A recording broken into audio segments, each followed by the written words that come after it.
अस्सलाम वालेकुम। क्या हाल है?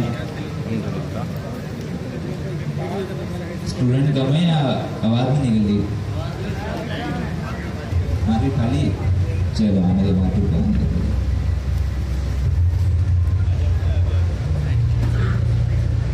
हाँ जी, तैयारी कैसे जा रही है? गलत सवाल पूछ लिया। देखो आपकी एग्जाम की खुशी में अभी से हो रहे हैं, तो बस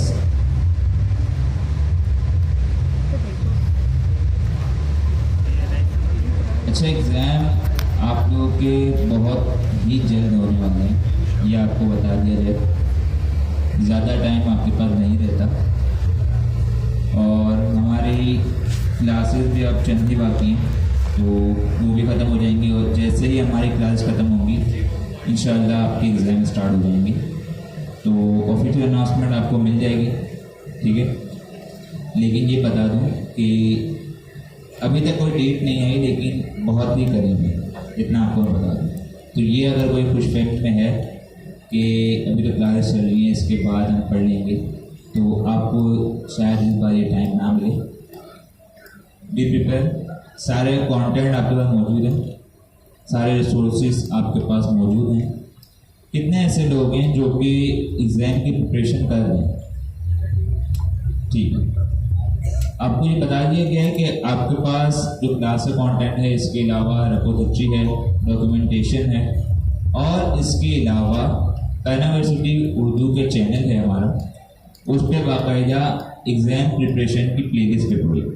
वो इसीलिए करवाई गई थी क्योंकि वो सभी के लिए, क्योंकि आपका एग्ज़ाम तकरीबन सेम ही होगा लेवल 1 का, तो उसमें आपकी काफ़ी हेल्प होगी।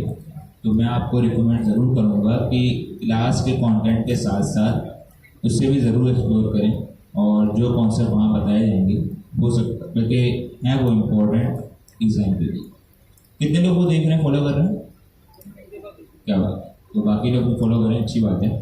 और जो क्लास में पढ़ाया जा रहा है, क्योंकि अब एक बात बता दूँ, आपके पास तकरीबन 3 से 4 क्लासेस रहती हैं।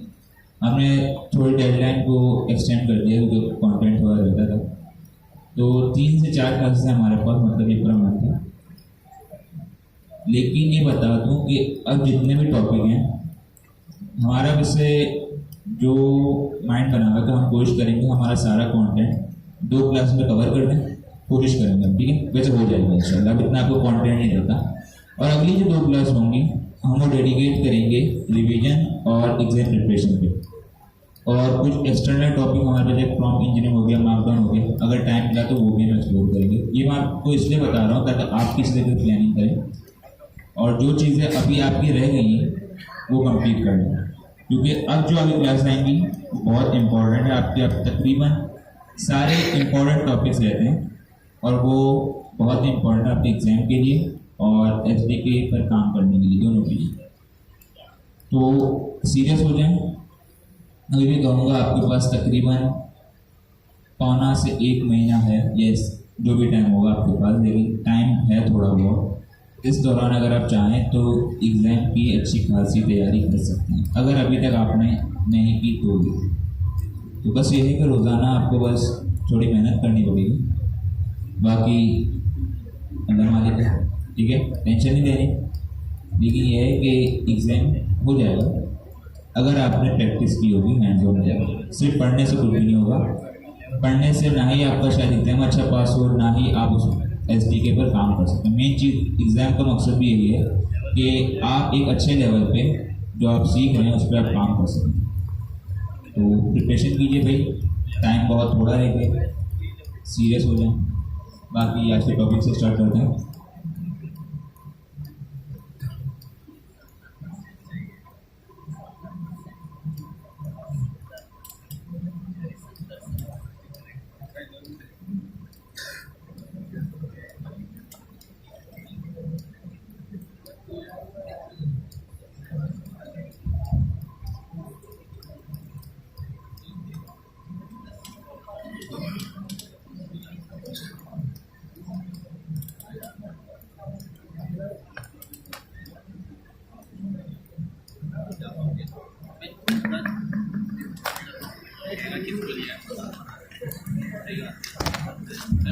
अच्छा जी, सब लोग आ गए, बाहर क्यों है? सारे आ गए, ठीक है। आज के हमारे पास 3 टॉपिक्स हैं। सबसे पहला है ऑर्केस्ट्रेटिंग मल्टीपल एजेंट या ऑर्केस्ट्रेशन। कितने लोगों ने इसे एक्सप्लोर कर लिया? बाकी नहीं किया, पहली बार समझा, ठीक है। इसके अलावा दूसरा टॉपिक है हमारा मॉडल सेटिंग्स, वो भी देखेंगे, मुझे उम्मीद है वो भी आपने पहली बार सुना होगा। तीसरा है हमारे पास लाइफ साइकिल इवेंट्स या हुक्स। नाम सुना है इसका? सुना हुआ है? चलो आज देख भी लेंगे क्या है। अच्छा, थोड़े एक्टिव हो जाए। हम आते हैं ऑर्केस्ट्रेटिंग मल्टीपल एजेंट। ये थोड़ी सी थ्योरी है लेकिन ये इम्पोर्टेंट है। कॉन्सेप्ट क्या लिखा हुआ है? खामोश हो जाए। अब जितने भी डिस्कशन आपकी चल रही है मिस, सारे के सारे खामोश हो जाए, यहाँ तवज्जो देंगे, ये बहुत ही इम्पोर्टेंट चीज़ है। अभी तक हम लोग जो एप्लीकेशन के एजेंट्स बना रहे हैं उसमें किसी ना किसी तरीके की ऑर्केस्ट्रेशन फॉलो हो रही है। क्या हो रही है?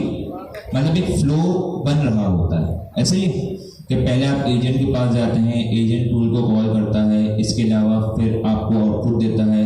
कभी आपको स्ट्रक्चर आउटपुट चाहिए होता है, तो कभी आपको स्ट्रिंग में चाहिए होता है, कभी आप गार्जियस लगाते हैं, कभी आप हैंड ऑफ करते हैं। ऐसे ही है या नहीं है? मतलब एक फ्लो आपका चल रहा होता है। क्लियर है? मतलब आप जब एक एप्लीकेशन बनाते हैं तो उसके अंदर एक फ्लो होता है और उस फ्लो के तहत तो एप्लीकेशन चल रही है। यहाँ पर एक कॉन्सेप्ट है हमारे पास ऑर्केस्ट्रेटिंग मल्टीपल एजेंट्स। जो हमारे पास मल्टीपल एजेंट्स होते हैं, क्योंकि हमारा एक एजेंट नहीं होता, जब हम एप्लीकेशन बनाते हैं उसमें मल्टीपल एजेंट्स होते हैं, तो उस दौरान जो ऑर्केस्ट्रेशन होती है, मतलब एक एजेंट से दूसरे एजेंट के पास जाना, ये एक पूरा आपका फ्लो बनता है कि जो मल्टीपल एजेंट मिलके कुछ प्रोसेस करते हैं, इसके बाद आपको जवाब देते हैं। ये सारा कुछ यहाँ पर लिखा हुआ है। Orchestration refers to the flow of agents in your application. अभी हमने देखा कि जो आपका एप्लीकेशन का फ्लो होता है उसको क्या कहते हैं? ऑर्केस्ट्रेशन। आपके पास 3 एजेंट है, आप एक एजेंट को आपने क्वेरी दिया, आपके पास एक ट्रायल एजेंट है, 2 आपके पास स्पेशलाइज एजेंट है, आपने एक को क्वेरी दी, उसने हैंड ऑफ कर दिया दूसरे को। ये सारा एक फ्लो बन रहा है। क्या बन रहा है? सब बोले क्या बन रहा है? फ्लो बन रहा है। तो यहाँ पर यही कहा जा रहा है कि orchestration refers to the flow of agents in your application. Which agents run in what order, कि कौन सा एजेंट किस ऑर्डर में रन होता है। पहले एक एजेंट रन होगा, इसके बाद दूसरा होगा, ये सारा का सारा काम। And how do they decide and what happen next, वही चीज हो गई। ठीक है, अब यहाँ पर एक और चल जाता है। ऑर्केस्ट्रेशन ने जान ली कि हमारे एप्लीकेशन का फ्लो होता है कि पहले कौन सा एजेंट एग्जीक्यूट होगा, फिर दूसरा कौन सा होगा, उसमें क्या क्या चीज़ें होंगी, हमें आउटपुट मिलेगा, सारी चीज़ें। यहाँ अब ये कुछ और बता रहा है। ये कह रहा है कि there are 2 main ways to orchestrate agents. कितने तरीके हैं? ये कह रहा है 2 तरीके हैं जिससे आप ऑर्केस्ट्रेशन कर सकते हैं। पहला कह रहा है ऑर्केस्ट्रेशन विया एलएलएम।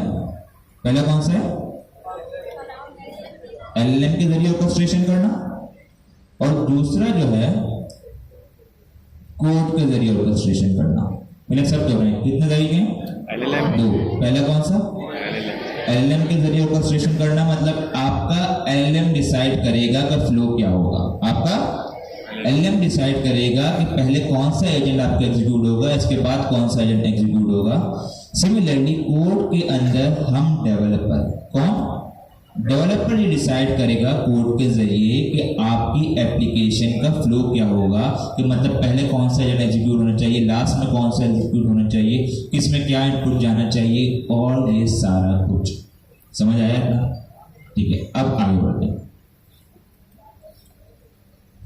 ये कह रहा है allowing the LLMs to make decision। अभी हमने देखा कि LLM डिसीजन करता है। ठीक है, this uses the intelligence of LLM to plan, reason and decide on what step to take। अभी हमने देखा कि LLM बेस में क्या होता है कि LLM डिसाइड करता है कि क्या आगे के स्टेप्स होंगे। दूसरा कहता है कि orchestrating via code, determining the flow of agent your code, determining the flow of agent via your code। मतलब आप जो कोड कर रहे हैं उसके जरिए, और कोड कौन करता है? डेवलपर। अब आगे बढ़िए बढ़ते हैं। हमने पहले ही देख लिया कि दो तरीके हैं, ऑर्केस्ट्रेशन विया कोड, ऑर्केस्ट्रेशन वाया एलएलएम, और अब हम देख रहे हैं ऑर्केस्ट्रेटिंग वाया एलएलएम। पहले कौन, ये क्या कह रहा है? An agent is an LLM equipped with instruction. आप सबको ये पता है कि हम जो एजेंट बनाते हैं, एजेंट की क्लास से, किससे बनाते हैं? एजेंट की क्लास से। उसके पीछे क्या इस्तेमाल हो रहा होता है? क्या इस्तेमाल हो रहा है? एलएलएम। तो मतलब एजेंट इटसेल्फ सिर्फ एक रैपर है, बिहाइंड द सीन सारा काम कौन कर रहा होता है? एलएलएम। ये कह रहा है कि जब हम LLM, agent is an LLM equipped with instruction and tools and handover, जो भी चीज उसके पास होती है टूल और handover, this mean that giving an open and task. तो ये पूरा लंबा खींचेगा, इससे पहले आप ये पढ़ लीजिएगा। सीधी बात ये कह रहा है भैया कि आपके जो एजेंट होते हैं ना, वो आपका उसके पीछे चल रहा होता है एलएलएम, जिसके पास टूल्स होते हैं, जिसके पास हैंड ऑफ होते हैं। क्लियर है? ऐसा ही है, ठीक है। अब ये तो चीज अलग है कि भाई हैंड ऑफ भी एलएलएम को टूल की तरह ही पाते, ये हमने पढ़ा।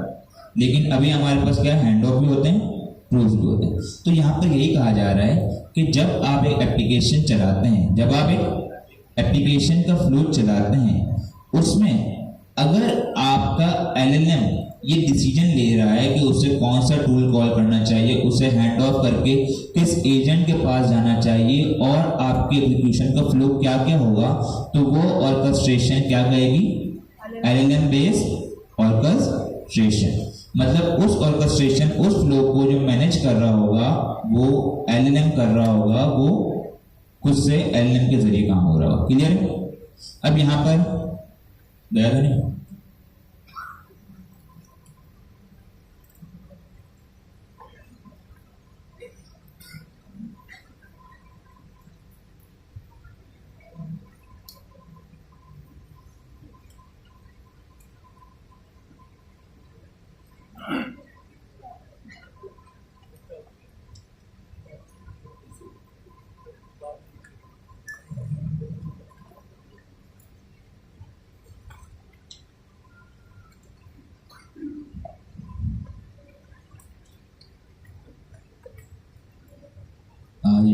थोड़ा स्लो चल रहा है।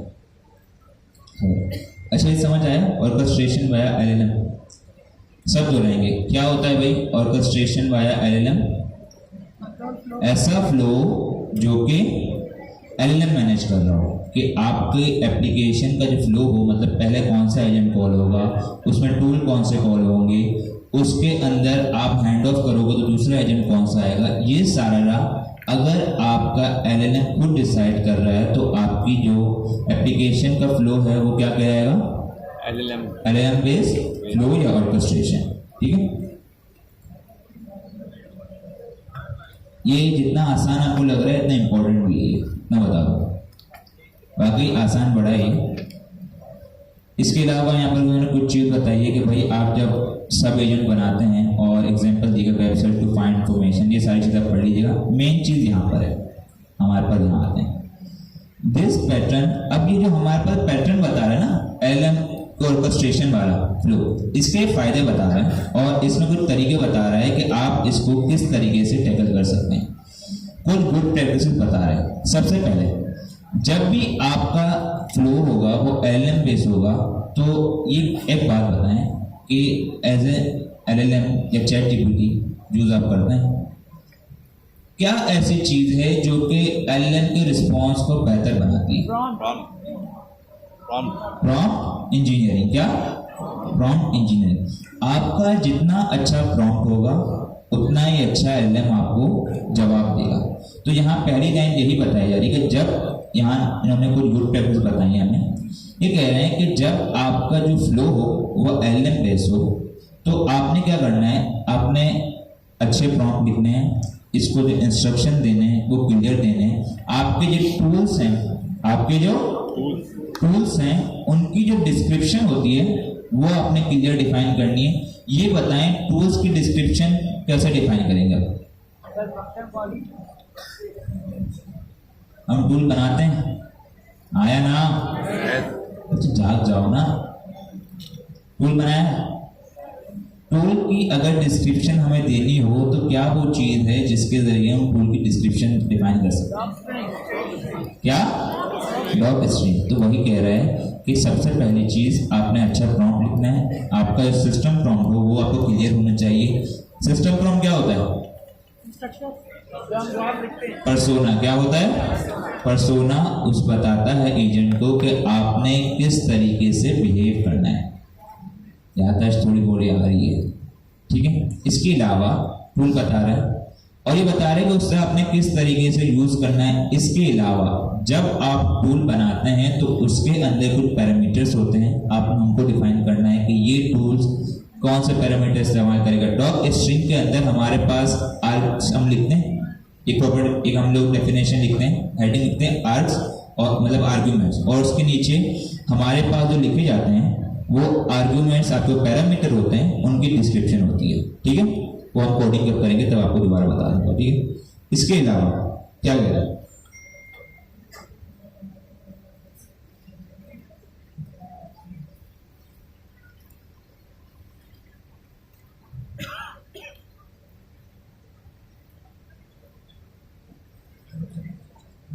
इसके अलावा ये कह रहा है जब आपका फ्लो एलएलएम बेस्ड होगा तो उसमें आपको मॉनिटरिंग करनी पड़ेगी, डिबगिंग करनी पड़ेगी। क्या करनी पड़ेगी? क्योंकि आप देखें ना, जब आपका फ्लो एलएलएम बेस्ड होता है, जो भी हम नॉर्मल एप्लीकेशन बना रहे हैं, जो हम टेस्टिंग वगैरह के लिए आप लोग क्लास में बनाते हैं, वो एलएलएम बेस्ड होती है कोड बेस्ड। उसका जो फ्लो होता है, अभी हमने हैंड ऑफ किया, हमने टूल कॉलिंग की, एक एजेंट दूसरे एजेंट को हैंड ऑफ कर रहा होता है, ये सारा एलएलएम खुद कर रहा होता है, हमने कोई कोड लिखा होता है। देखो मैंने कहा जितना आसान है इतना इंपॉर्टेंट भी। अभी तक जो हमने एप्लीकेशन बनाई है क्लास में, ये एलएलएम बेस्ड ऑर्केस्ट्रेशन थी या कोड बेस्ड ऑर्केस्ट्रेशन?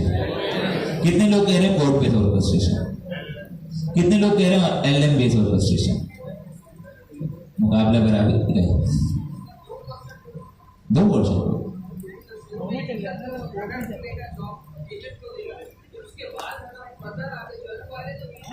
यहाँ आप लोग मिसइंटरप्रेट हो गए, मिसअंडरस्टैंडिंग आप लोग ये। ऑर्केस्ट्रेशन का मतलब क्या है ये बताएं। ऑर्केस्ट्रेशन का मतलब क्या है? फ्लो। आप यहाँ से कहीं जा रहे हैं, एक आपका रूट है, वो एक फ्लो कहलाएगा। कि मतलब आप जब एप्लीकेशन जब भी आप एप्लीकेशन बनाते हैं उसका एक फ्लो होता है। पहले यूजर आया, उसने लॉगिन किया, लॉगिन करने के बाद अगर वो सक्सेसफुल होगा तो वो कहाँ जाएगा? डैशबोर्ड पे चले जाएगा। अगर सक्सेसफुल नहीं होगा तो कहीं और। तो इस राउटिंग को, इस फ्लो को जो हमने बनाया ना, इसको ऑर्केस्ट्रेशन कह रहे हैं। और यहाँ पर ये बात हो रही है कि आपकी जो एप्लीकेशन का फ्लो है, ये नहीं कह रहा कि आपने एप्लीकेशन में कोड किया है नहीं किया, कोड के बगैर तो एप्लीकेशन बनेगी नहीं। वो कह रहा है कि आपकी जो एप्लीकेशन का फ्लो है, मतलब आप एक एजेंट से दूसरे एजेंट के पास जा रहे हैं, आपके टूल कॉल हो रहा है, ये सारी चीजें अगर एलएलएम डिफाइन कर रहा है, अगर एलएलएम इसको हैंडल कर रहा है, तो वो आपका ऑर्केस्ट्रेशन, वो फ्लो आपका और क्या कर रहे हैं,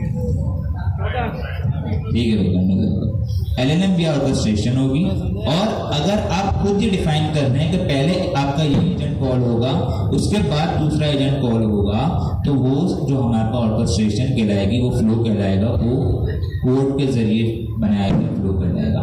तो मुझे ये बताएं थोड़ा सोच समझ के, अभी तक हमने जो कोड किया है उसमें हमने हैंड ऑफ इस्तेमाल किया है ना? टूल इस्तेमाल किए। हमारे पास जो एक एजेंट से दूसरे एजेंट के पास जो जा रहा होता है, हमारी पूरी एप्लीकेशन का फ्लो बन रहा होता है। कोड की बात नहीं कर रहा हूँ, कोड के बगैर तो काम नहीं हो सकता। एप्लीकेशन का जो फ्लो बन रहा होता है, मतलब जो एक एजेंट दूसरे एजेंट के पास जा रहा है, हमारा आपने इनपुट दिया, प्रोसेसिंग हुई, उसके बाद फिर आपको आउटपुट मिला, ये सारा फ्लो एलएलएम मैनेज कर रहा होता है या हम कोड के जरिए कर रहे होते हैं? कितने लोग कह रहे हैं एलएलएम के जरिए? कितने लोग कह रहे हैं कोड के जरिए? जिन्होंने कोड के जरिए कहा है, कितने लोगों से मसला नहीं है? जो आगे बैठे हैं वही कह रहे हैं कोड के जरिए। भाई वो एलएलएम बेस होती है, हमने हैंड ऑफ बनाया, हैंड ऑफ को मैनेज कौन कर रहा होता है? अरे हमने टूल दिया, टूल को मैनेज कौन कर रहा होता है? LLM, आपके पास दो एजेंट, एक पाइथन का एक नेक्स्ट.जेएस का, आपने ट्रायल एजेंट से क्वेरी की कि मुझे पाइथन का काम चाहिए, वो जो आपको जवाब दे रहा है, वो जो फ्लो आपका चल रहा है, पहले ट्रायज के पास गया, ट्रायज ने हैंड ऑफ कर दिया पाइथन के असिस्टेंट को, वो सारा काम आप खुद कर रहे होते हैं, वो सारा काम कौन कर रहा होता है? LLM। तो भाई यहाँ यही चीज बताई जा रही है। कितने लोग कह रहे हैं आसान था? आसान था, लेकिन कितने कंफ्यूज हो गए आप? जी लेकिन सर एपीआई की की भी तो ये भी मैंने अभी आपको यही कहा, एपीआई की की तो जरूरी है, कोड के बगैर तो एप्लीकेशन बन नहीं सकती। यहाँ पर ऑर्केस्ट्रेशन की बात हो रही है। फ्लो जो आपकी कह सकते हैं ना, एक फ्लो होता है कि आपने कोई वेबसाइट इस्तेमाल की है ना, आप यहाँ पर रजिस्ट्रेशन के लिए आए, एक फ्लो बना हुआ होता है, पहले यूजर इस पेज पे जाएगा, इसके बाद दूसरे पेज पे आ जाएगा, एक स्टेप बाय स्टेप इंस्ट्रक्शंस होते हैं, ऐसे ही है। तो यहाँ जब मल्टी एजेंट्स पे हम काम करते हैं तो एजेंट्स के बीच कम्युनिकेशन हो रही होती है, एक फ्लो बना हुआ होता है कि पहले आप जाएंगे, आप नॉर्मल जो कस्टमर सपोर्ट एजेंट के पास जाएंगे, आप उसके पास जाएंगे तो वो अगर आपको होगा तो किसी आपको स्पेशलाइज एजेंट को ट्रांसफर करेगा, ये सारा एक फ्लो चल रहा होता है। उस फ्लो को मैनेज अगर LLM कर रहा है तो LLM वाला फ्लो हो गया, और अगर कोड के जरिए हम कस्टम कर रहे हैं तो फिर कस्टम फ्लो हो गया। क्लियर है?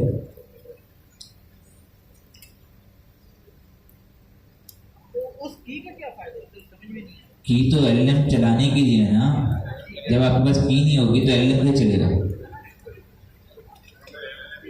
जी, तो पहली चीज क्या हो गई, जब आपका फ्लो जो है LLM बेस होगा, आपको ऑर्केस्ट्रेशन LLM बेस होगा, तो आपने अच्छे प्रॉम्प्ट लिखने हैं, सिस्टम इंस्ट्रक्शन अच्छे देने, जो आप उसे, तो यार ये नेट नहीं चल रहा, तारिक भाई प्लीज इंटरनेट को देखें आज।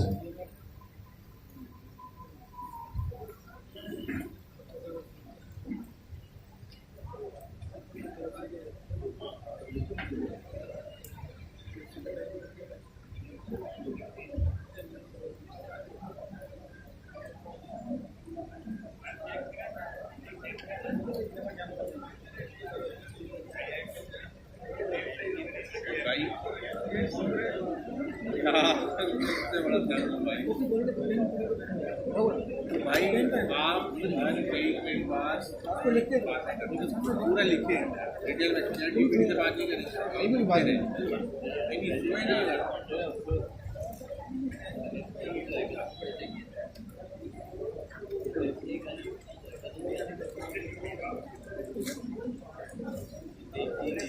ठीक है। पहली चीज क्या है, आपने अच्छे प्रॉम्प्ट लिखने हैं, आपने अच्छे टूल की डिस्क्रिप्शन। दूसरी चीज, जब ये बताएं कि जब आपका फ्लो LLM डिसाइड कर रहा है तो अगर उसमें कोई मसला आया तो आपको डिबग करना पड़ेगा, हाँ या ना? तो इसलिए कह रहे हैं कि जब आपका फ्लो LLM बेस होगा, क्योंकि आपके हाथ में कंट्रोल नहीं होगा, LLM सबको डिसाइड कर रहा होगा, तो उस केस में आपको अपनी एप्लीकेशन की मॉनिटरिंग करनी होगी। मतलब उसको देखना पड़ेगा कि पहले कौन सा फ्लो हो रहा है, इसके बाद दूसरा कौन सा फ्लो कॉल हो रहा है। अगर किसी फ्लो के अंदर एरर है तो आप फिर उस एरर को डिबग करोगे और उससे रिजॉल्व करोगे। तो मुझे ये बताएं, अभी तक जो हमने पढ़ा, हम जब फ्लो बनाते हैं, ऐसी कोई चीज हमारे पास है जिसके जरिए हमें ये मालूम होता है कि हमारा फ्लो कैसे चल रहा है? मतलब मॉनिटर हम लोग कर सकते हैं कि पहले इस एजेंट के पास गया, इसके बाद उसने टूल कॉल किया, फिर दूसरे एजेंट के पास गया। ऐसी कोई चीज हमने अभी तक पढ़ी है क्या? ट्रेसिंग, ठीक है, वर्बोस के जरिए भी हो सकता है। ट्रेसिंग इसीलिए होती है, मॉनिटरिंग के लिए होती है।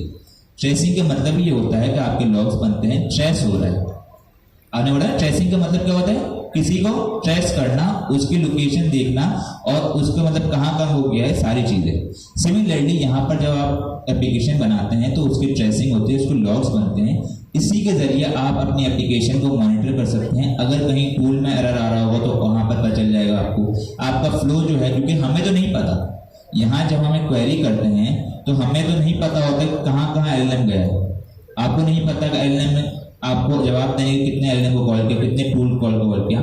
इन सारी चीजों को आप जो मॉनिटर कर सकते हैं, ट्रेसिंग के जरिए कर सकते हैं। ठीक है, दो तरीके डेवलपमेंट एनवायरनमेंट में आप लोग वर्बोस के जरिए कर सकते हैं। ठीक है, वो लॉगिंग के लिए होता है, डेवलपमेंट एनवायरनमेंट के लिए। लेकिन प्रोडक्शन के लिए हमेशा ट्रेसिंग होती है। क्या होती है? ट्रेसिंग। क्लियर है यार? बड़ा परेशान हूं।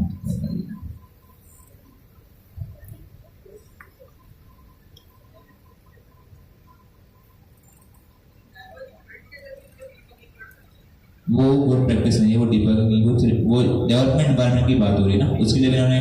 लेकिन वो चीज़ ये है कि आप किसी टूल के अंदर आपको रिजल्ट वगैरह देखना चाहें, फ्लो के लिए कहाँ से आप कितने लगाएंगे, तो उसके लिए पहले तरीका होता है कि लॉगिंग आप करें, ठीक है, लॉग्स लगा दें आप। लॉगर के हमारे पास कोई लाइब्रेरीज भी हैं।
क्योंकि कंटेंट डिस्टर्ब हो रहा है और टाइम थोड़ा कम है। समझ आ रहे हैं ना आप लोगों को? ठीक है, ये बेसिक चीज़ें हैं, कंफ्यूज होने वाली कोई चीज़ नहीं है, बस एक बार चल जाएंगे तुम्हें यार।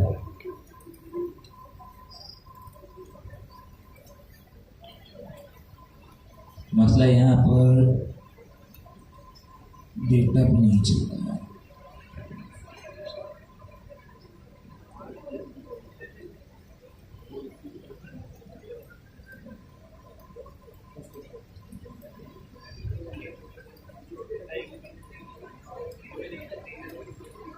अच्छा सिंपल है, मैं आपको वर्बली बता देता हूँ, ठीक है, जब तक ये चलेगा, क्योंकि ये थ्योरी भी है, इसकी एग्जांपल है, वो मैं आपको असाइनमेंट दूंगा, आपने सारी एग्जांपल करके आनी नेक्स्ट क्लास में, हो सकता है चेकिंग हो, और इतना बता दूँ वो एग्जांपल बड़ी इंपॉर्टेंट है, ठीक है, बस जाओ फिर, ठीक है, समझदार के लिए इशारा काफ़ी होता है, तो समझ जाना वो इम्पोर्टेंट है।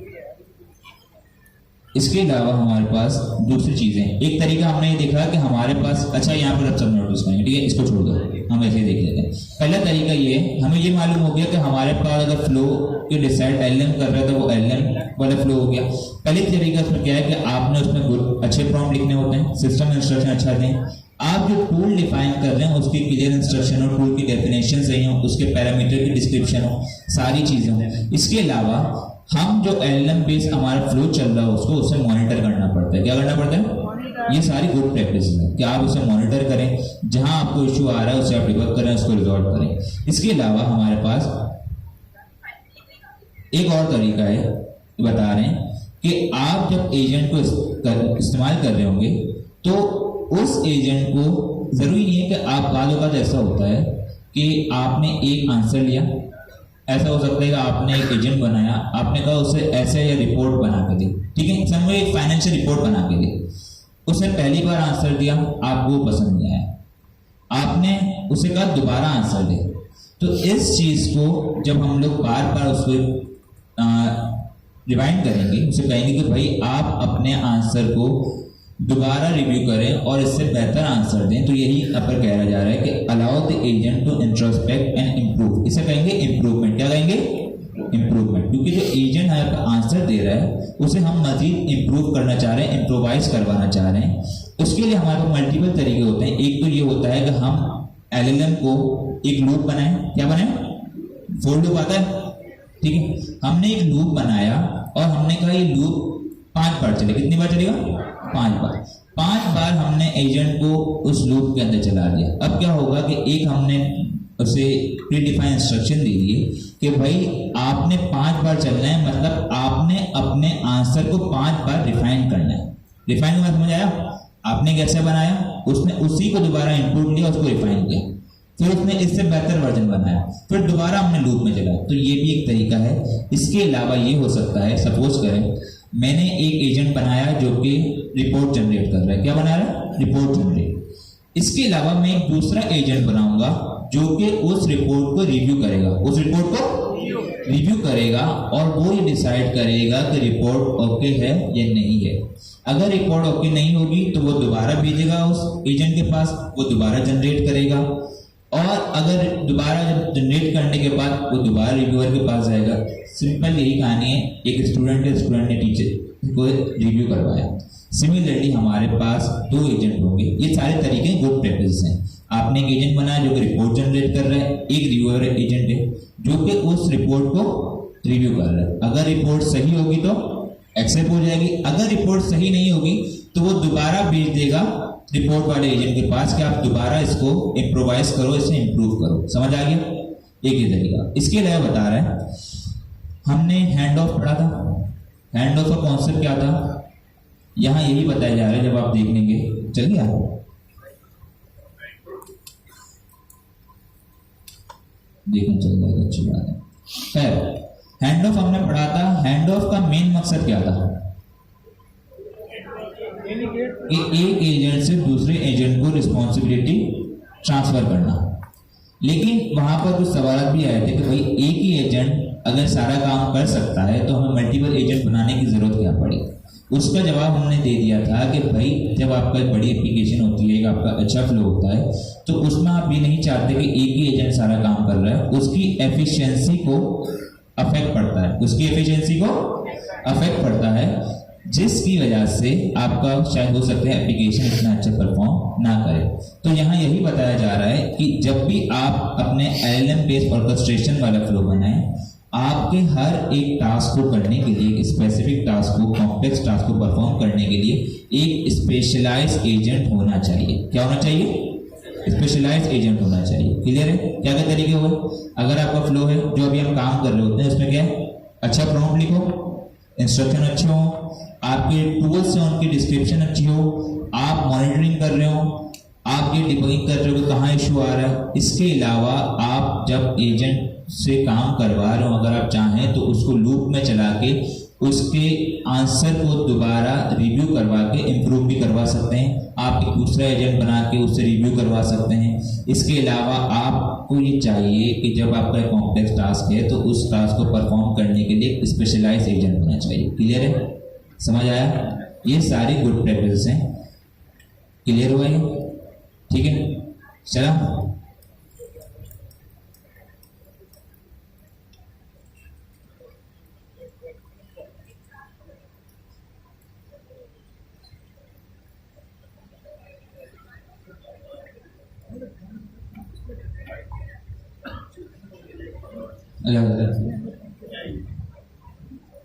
क्लियर हो गया ये?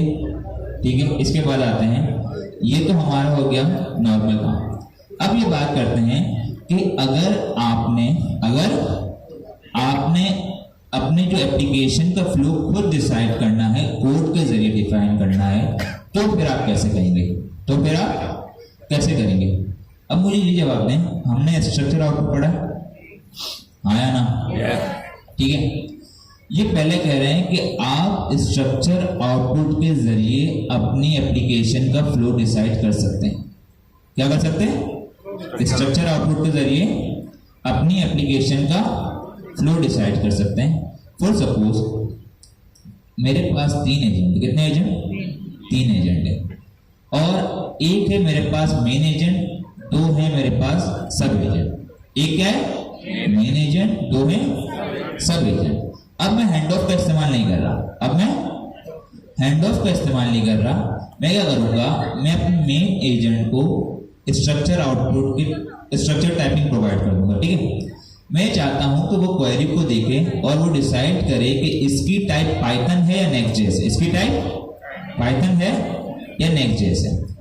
याद रहे, मेन एजेंट है, उसको मैंने स्ट्रक्चर आउटपुट प्रोवाइड किया है। अब वो मुझे जो टाइप देगा वो ये कहेगा या तो इस क्वेरी की टाइप पाइथन होगी या नेक्स्ट.जेएस होगी।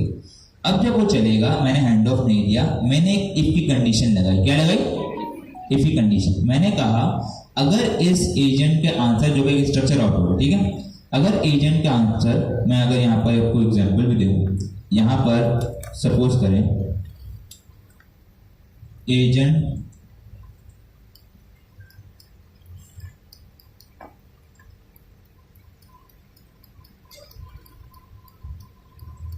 ऊपर कर देंगे। पढ़ दूँ।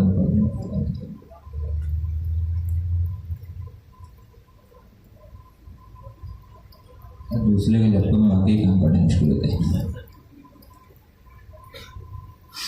ठीक है, एजेंट रिस्पॉन्स मैंने क्या सपोज करें, यहाँ पर मेरे स्ट्रक्चर आउटपुट में आ गया नेक्स्ट जेएस। क्या आ गया? Next JS. ठीक है, एक एग्जांपल आपको दे रहा हूँ। फॉर सपोज ये मेरे स्ट्रक्चर आउटपुट के जरिए, स्ट्रक्चर आउटपुट पता है ना, ये भूल गए कि आपका एक एजेंट जो है वो नॉर्मली स्ट्रिंग टाइप रिटर्न करता है, लेकिन स्ट्रक्चर आउटपुट के जरिए आप किसी स्पेसिफिक टाइप में उसका आउटपुट रिटर्न करवा सकते हैं। तो आपका अगर एजेंट का आंसर है, आपने इफ ही कंडीशन लगाई कि अगर एजेंट के रिस्पॉन्स है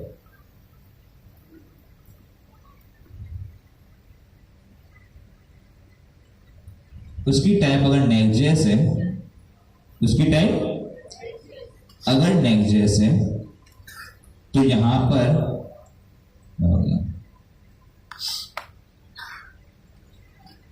रनिंग जो होते हैं,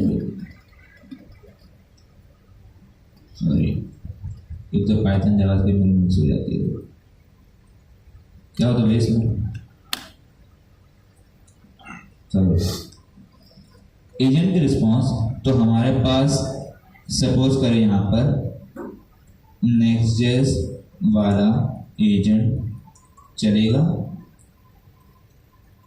एल्स हमारे पास चलेगा पाइथन वाला एजेंट।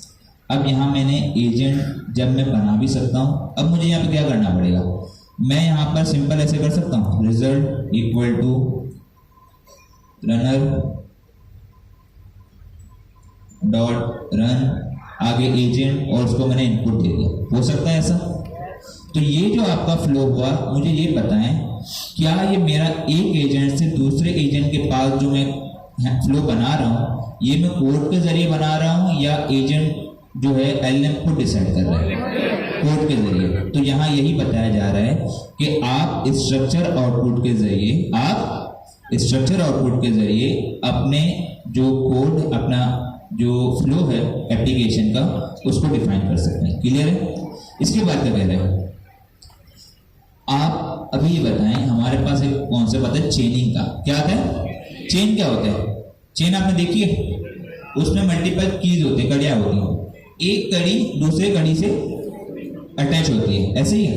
सिमिलरली हमारा चेनिंग का कॉन्सेप्ट होता है, उसमें क्या होता है, आपका एक एजेंट चलता है, एक एजेंट चला, उस एजेंट का आउटपुट जो होगा वो दूसरे एजेंट के लिए इनपुट होगा। क्या होगा?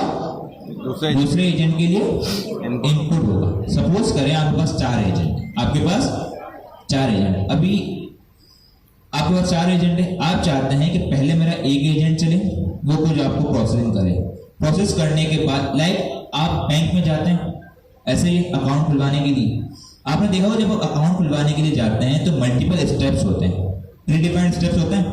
आप पहले जाते हैं अकाउंट ओपनिंग ऑफिसर के पास, वो सारी डिटेल फिल करता है, फिर वो किसी और आपके पास बंदे के पास भेजता है, फिर वो आपकी प्रोसेसिंग करता है डेटा की, फिर आप तीसरे बंदे के पास जाते हैं। तो क्या होता है, स्टेप बाय स्टेप चीजें प्रोसेस हो रही होती हैं। पहले अपना काम करता है, वो आपको आगे भेज देता है, फिर दूसरा अपना काम करता है, वो अपना नया काम तो नहीं करता ना, मतलब उसी काम को लेके चलते हैं।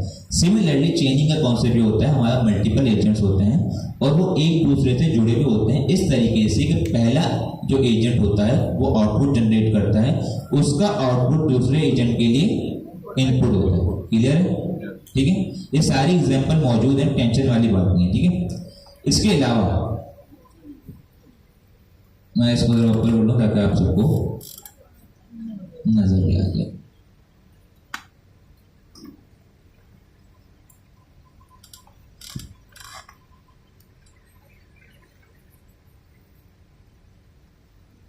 ठीक है, नजर आ रहा है सब? और थोड़ा ये तीसरा पॉइंट है हमारे पास। अब देखिए यहाँ पर तीसरा पॉइंट क्या कह रहा है, running agent in the while loop, running agent in the while loop. अब बात तो ये आ रही है कि हमने ऊपर भी पढ़ा कि लूप में चला रहा है, यहाँ भी पढ़ा कि लूप में चला रहा है, दोनों में डिफरेंस क्या हुआ? दोनों में भाई हमने देखा ऑर्केस्ट्रेशन हमने बताया कि आप लूप में चला सकते हैं एजेंट को, लूप में एजेंट को चला सकते हैं, ऐसा ही है हाँ या ना।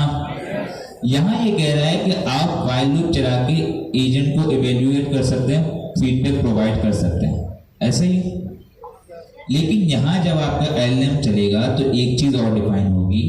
वहां क्या हुआ था, हमारे पास हमने लूप डिफाइन किया और वो उसी में चल रहा था। लेकिन जब आपके पास यहाँ कोड के जरिए आपके वाइल लूप चलाएंगे तो हमेशा याद रखें, कोड के जरिए जब भी आपका फ्लो डिफाइन करेंगे इफ एल्स के जरिए या स्विच केस के जरिए होता है। किसके जरिए होता है? इफ एल्स या स्विच केस। तो यहाँ पे यही कह रहा है कि जब वहां क्या हो रहा था, हमने दूसरा एजेंट बना दिया, हमने लूप लगाया कि भाई एक एजेंट 5 बार चलेगा, सेम एजेंट 5 बार चलेगा, या हमने दूसरा एजेंट बना दिया। यहाँ क्या होगा, आपने वाइल लूप चला दिया, आपने वाइल लूप चलाया, उसमें एजेंट ने आउटपुट दिया, एजेंट ने आउटपुट दिया, फिर आप उस हमने स्ट्रक्चर आउटपुट देखा, उस आउटपुट के जरिए आप इफ की कंडीशन लगाएंगे या एल्स की कंडीशन लगाएंगे कि अगर आपका आउटपुट सही है तो सही यूजर को दे दो, अगर आउटपुट सही नहीं होगा तो क्या होगा, एजेंट दोबारा चलेगा।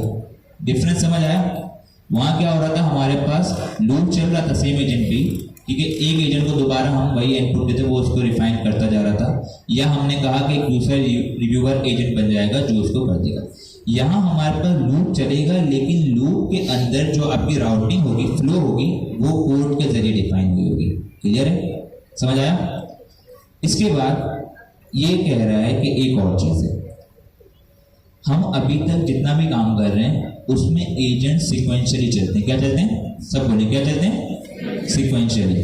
क्या चलते हैं? सिक्वेंशियली चलते हैं कि हमारे पास एक एजेंट एग्जीक्यूट होता है, इसके बाद दूसरा एजेंट एग्जीक्यूट होता है। क्या ऐसा हो सकता है कि हम एक साथ 4 एजेंट को कॉल कर दें?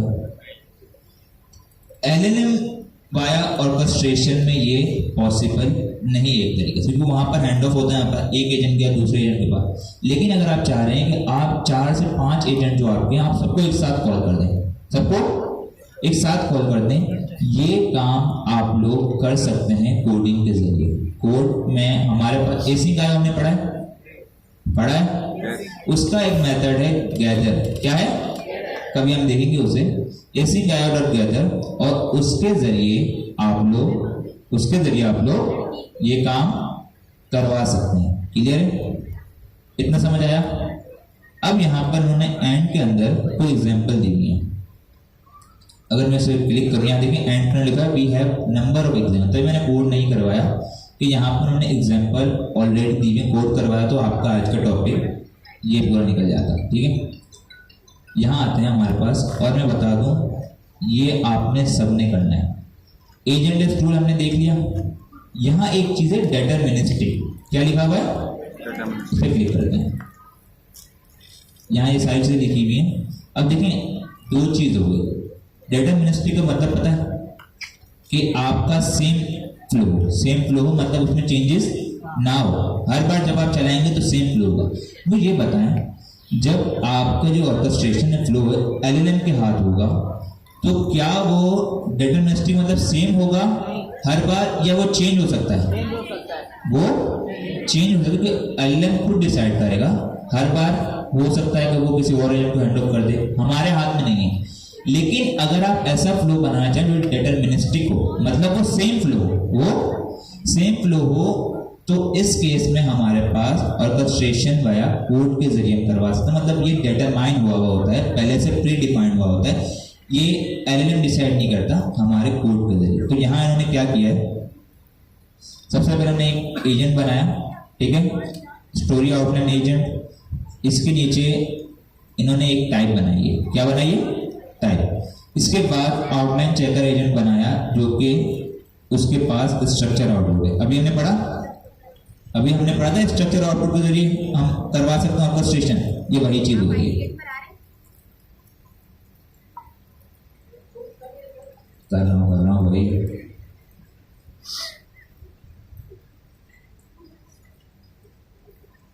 ठीक है, नीचे गए, यहां पर इन्होंने स्टोरी एजेंट बनाया, और यहां देखें ट्रेस बना के।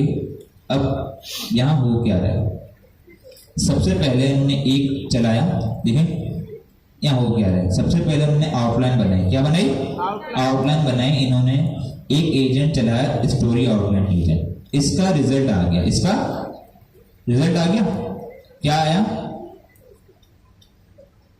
आउटलाइन रिजल्ट, क्या आया, एक तो यार ये आउटलाइन रिजल्ट। अब देखेंगे दूसरा एजेंट क्या है, दूसरा एजेंट है आउटलाइन चेकर रिजल्ट, क्या है, आउटलाइन चेकर रिजल्ट। इसके अंदर में ये देखें कि इसमें इनपुट क्या जा रहा है, outline result dot final input, final output. Final output में पता है कि भाई एजेंट की प्रॉपर्टी होती है कि वो जो भी हमारे पास रिजल्ट देता है वो प्रॉपर्टी होती है फाइनल आउटपुट की। इसने क्या किया, इसने सबसे पहले एक एजेंट चलाया, आउटलाइन एजेंट, जो कि जनरेट करेगा आउटलाइन को, उसने उसका आउटपुट लिया और दूसरे एजेंट को एज अ इनपुट पास कर दिया, एज अ इनपुट पास कर दिया। अभी हमने पढ़ा था कि एक एजेंट को आउटपुट को दूसरे एजेंट में एज अ इनपुट। तो मुझे ये बताएं, या तो कोड सारे घर पे खुद एक्सप्लोर करने, टाइम शॉर्ट है। ये जो ऑर्केस्ट्रेशन हो रही है ये वाया एलएलएम है या वाया कोड है? कितने लोग कह रहे हैं वाया कोड है, कितने लोग कह रहे हैं वाया एलएलएम है? कोई भी नहीं कह रहा, मतलब दिमाग में बात बरोबर बैठी है, ठीक है। कोई क्वेश्चन आपका? नहीं, क्यों है वही बात है ना, जब आप चाह रहे होंगे कि आपका फ्लो जरूर, आप हर बार में ये नहीं चाहेंगे। हमारे पास ऑटोनॉमस डिसीजन मेकिंग का कॉन्सेप्ट ये है कि एलएम सारी चीज़ें कर रहा होता है, लेकिन बाद औक़ात ऐसे होता है कि हमें कुछ फ्लोज के अंदर हमें कुछ चीज़ें प्रीडिफाइन करनी पड़ती है। नॉर्मल जब आप एप्लीकेशन बनाएंगे तो आपका सब कुछ आपका एजेंट ही कर रहा होगा, लेकिन बाद औक़ात ऐसा होता है कि वहाँ आपको कुछ चीज़ें कस्टमाइज मतलब खुद से डिसाइड करनी पड़ती हैं, वहाँ पर हम कोड के ज़रिए फ्लो करेंगे, ठीक है।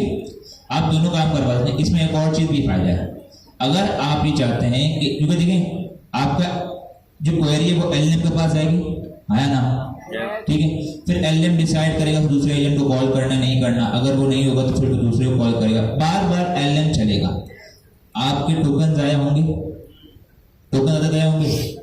तो वहाँ वही बात आ गई कि जब आप चाहते हो कि आपका फ्लो सेम होगा, आप नहीं चाहते कि आपका फ्लो इससे थोड़ा क्रिएटिव हो, ठीक है, फ्लो सेम है। पता है कि भाई एजेंट अगर जैसे यूजर है, नॉर्मल एक बात है, यूजर जब लॉगिन कर लेगा तो हमें पता है उसे मेन पेज पर डायरेक्ट करवाना, सेम फ्लो होगा हर बार, ठीक है। अब उस केस में आप करवा, एक मैं एग्जांपल दे रहा हूँ, वहां पर आप कोडिंग के जरिए आप फ्लो बना सकते हो। उससे क्या होगा, एक तो आपके टोकन ही बचेंगे, ठीक है, कॉस्ट इफेक्टिव होगा, और दूसरा आपका जो फ्लो होगा डिटरमिनिस्टिक होगा, कहीं वो दूसरी जगह राउटिंग नहीं करता है। क्लियर हुआ? अब आपके एग्जाम्पल जो यहाँ पर दी गई है, आपने देखा, दोबारा बता रहा हूँ, इस पेज पे जब जाएंगे तो यहाँ पर आपके पास साइड पे होगा ऑर्केस्ट्रेटिंग मल्टीपल एजेंट्स, आपने इसको पूरा रीड करना है। मैंने अभी इसी को शॉर्ट में आपको बता दिया, शॉर्ट में डिटेल हो गया, लेकिन आप पूरा पढ़ेंगे। फिर आप यहाँ पर क्लिक करेंगे एग्जाम्पल एजेंट्स पे, और यहाँ जब आप नीचे जाएंगे तो यहाँ मल्टीपल एग्जाम्पल डिटरमिनिस्टिक भी हैं, फोर्सिंग टूल भी हम पढ़ेंगे, ठीक है। इनपुट गार्डियन, एलएमएस जज, ये आपने जरूर देखना है, ठीक है। कितनी चीजें देखनी है ज्यादातर, डिटरमिनिस्टिक,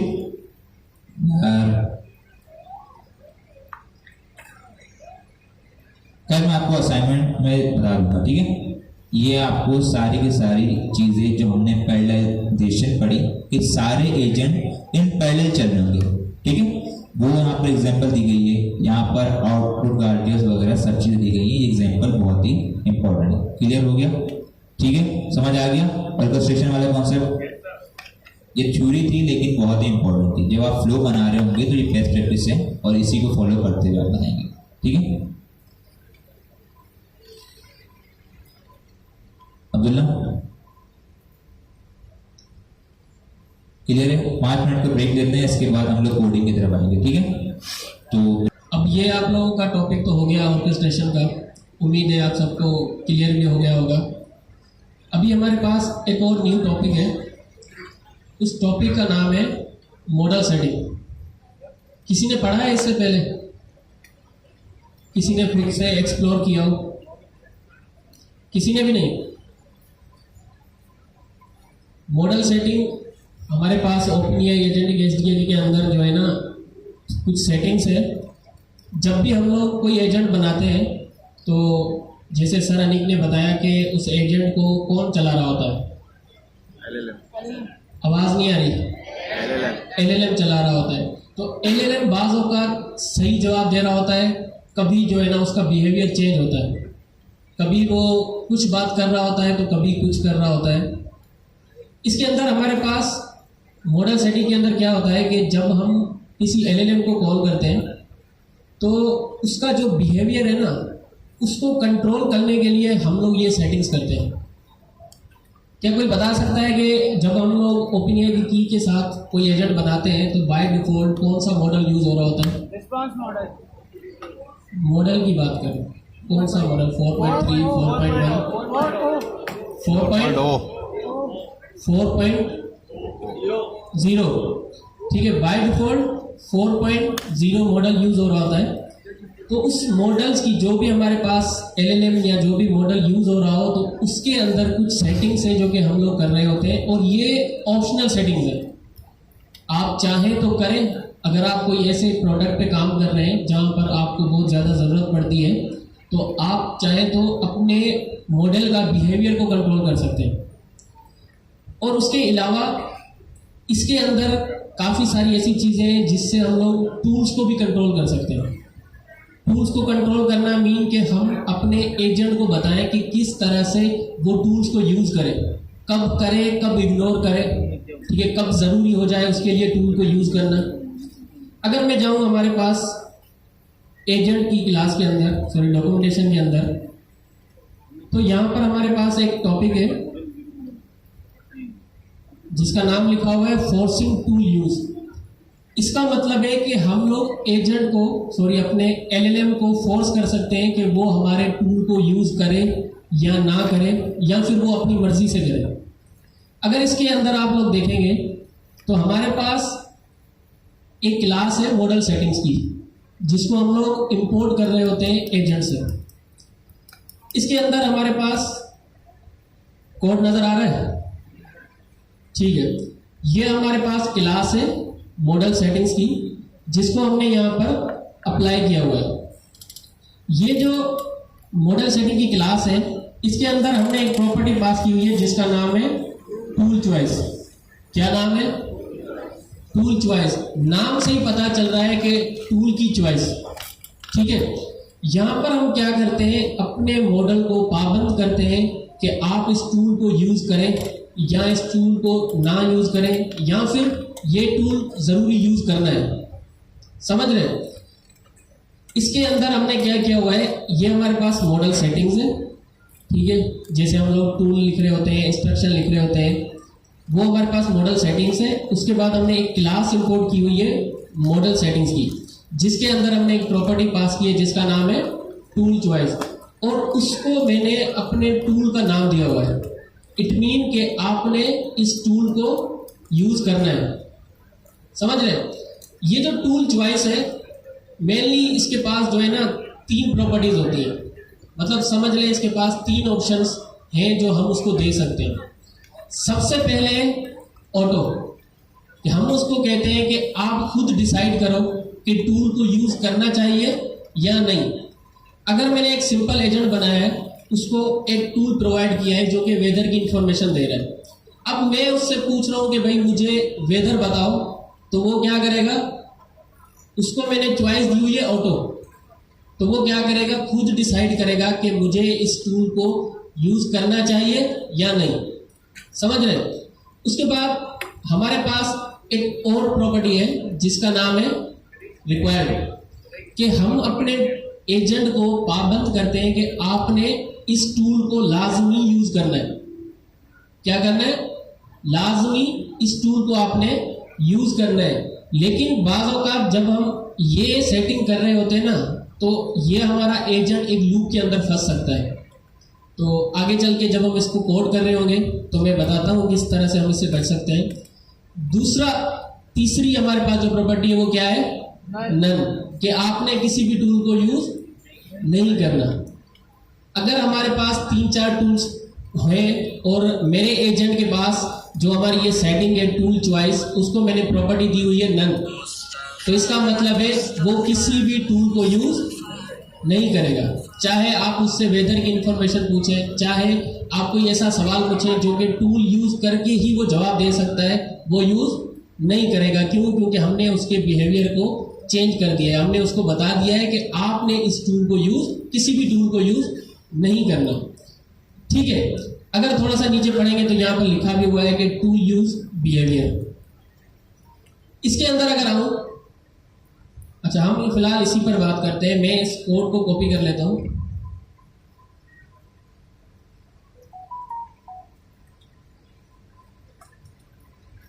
इसको हटा देते हैं और ये हमारे पास इंपोर्ट हो रही है कहां से? मॉडल्स, हमारे एजेंट से हमारी जो क्लास है मॉडल सेटिंग्स की वो इंपोर्ट हो रही है। यहाँ पर हमने सैंपल वही जो अभी हमारे पास लिखी हुई थी मॉडल सेटिंग, ये लिखेंगे और मॉडल सेटिंग्स हम लोग यहाँ पर दे देंगे। इंपोर्ट हमने कर ली है। इसके अंदर हमने क्या किया था, अभी क्या लिखा हुआ था? टूल चॉइस, कि हम उसको बताएंगे कि आपने टूल को चूज करना है। यहाँ पर अगर मैं इस पर हवर करूँ तो मुझे ये ऑप्शन नहीं दे रहा, लेकिन अगर स्पेस दबाऊं तो मेरे पास कितनी प्रॉपर्टीज आ रही हैं? 3 आ रही है। अगर मैं सिलेक्ट करता हूं ऑटो को तो वो पाबंद हो जाता है कि भाई, पाबंद नहीं होता, सॉरी, मैंने उसको बता दिया है कि आपने खुद से डिसाइड करना है कि ये जो हमारा टूल है इसको यूज करना है या नहीं करना। अगर मैं इस ऑटो को हटा दूं, ठीक है, और मैं रख लेता हूं रिक्वायर्ड, तो इसका मतलब है कि हमारे एजेंट को लाजमी ये टूल यूज करना है, लाजमी करना है। ठीक है, लेकिन यहां पर मैंने थोड़ी देर पहले कहा था कि आप लोग जब इसको रिक्वायर्ड देंगे तो एक लूप में फंस सकते हैं। उसका हल भी इन लोगों ने खुद ही नहीं दिया हुआ है, लेकिन लूप में फंस सकते हैं। कैसे? जब हम लोग ट्रेसिंग पढ़ रहे थे या फिर वर्बोस से हम लोग लॉगिन देख रहे थे कि किस तरह से हमारे जो है ना एजेंट्स की और एलएलएम की आपस में कम्युनिकेशन हो रही है। मैं अगर इससे वेदर की इंफॉर्मेशन मांगता हूं तो ये क्या करता है, मेरे इनपुट को और मेरी टूल्स इंफॉर्मेशन को लेकर एलएलएम के पास जाता है कि नहीं जाता है? तो चुप क्यों, आवाज निकालो। जाता है ना। टूल जब उसको एलएलएम को बताता है कि ये मेरे पास इनपुट है, कोई मुझसे कराची की वेदर का पूछ रहा है और मेरे पास ये टूल है, ठीक है, तो एलएलएम डिसाइड करता है कि इस टूल को यूज करना है या नहीं करना। लेकिन हमने यहाँ पर सेटिंग क्या रखी हुई है? रिक्वायर्ड। टूल की क्या है? चॉइस रिक्वायर्ड है। एक बार वो जाएगा ये इंफॉर्मेशन लेके एलएलएम के पास। एलएलएम ने देखा कि यूजर मांग रहा है क्या? यूजर मांग रहा है कराची की वेदर। उसने उसका सेटिंग्स पूरी देखेगा कि भाई इसके पास एक टूल है जिसका नाम है वेदर, गेट वेदर। लेकिन उसके अंदर जो है ना एजेंट के अंदर सेटिंग की हुई है कि भाई आपने टूल को लाजमी यूज करना है। तो वो क्या करेगा? उस टूल को यूज करने को बोल देगा। फिर वो टूल यूज करेगा एजेंट उसका रिस्पॉन्स जनरेट करेगा। यहां से रिस्पॉन्स जनरेट हुआ। जब इसका रिस्पॉन्स आ जाता है, इसका आंसर रिटर्न आ जाता है, फिर एजेंट क्या करता है? फिर यही सारी चीजें जो पुरानी थी टूल की इंफॉर्मेशन, वही अपना उसका आंसर लेकर किसके पास जाता है? एलएलएम के पास। एलएलएम के पास फिर से टूल आ गया और टूल्स की जो हमारे पास एजेंट है उसकी सेटिंग क्या है? रिक्वायर्ड। अब एजेंट जो हमारा एलएलएम है वो तो मजबूर हो गया कि भाई अब वो फिर से कह रहा है कि टूल क्या है? रिक्वायर्ड है, आपने उसको लाजमी यूज करना है। दोबारा से जब उसके पास टूल्स गया, जब उसके पास एजेंट गया तो उसने सेटिंग देखी मॉडल्स की, उसके अंदर लिखा हुआ है कि रिक्वायर्ड है। पहले तो उसने आंसर उसको मिल गया, लेकिन वो क्या करेगा? मजबूर हो गया कि अब उसने रिक्वायर्ड लिखा हुआ है तो मुझे फिर से उस टूल को यूज करना है। वो फिर से बोलेगा कि इस टूल को यूज करो। फिर आएगा एजेंट, फिर एजेंट क्या करेगा? इसी टूल को यूज करेगा, दोबारा से उसका वही आंसर जनरेट होगा और यही चीजें फिर से उठा के वो एलएलएम के पास भेजेगा। एलएलएम के पास जब ये सारी चीजें जाएंगी, फिर एलएलएम देखेगा एजेंट के अंदर, मॉडल सेटिंग के अंदर टूल चॉइस क्या है? रिक्वायर्ड। फिर वो क्या करेगा? फिर से वो टूल को कॉल करेगा। इट मीन के अगर हमने डायरेक्ट उसको ये रिक्वायर्ड लिख दी जो हमने, तो वो क्या करेगा? वो मजबूर हो गया, वो बार बार टूल को कॉल करता रहेगा। क्या करता रहेगा? टूल को कॉल करता रहेगा, इट मीन वो कहाँ फंस जाएगा, एक लूप के अंदर। लेकिन इसका हमारे पास एक हल है। क्या हल है? अगर हम आए यहां पर,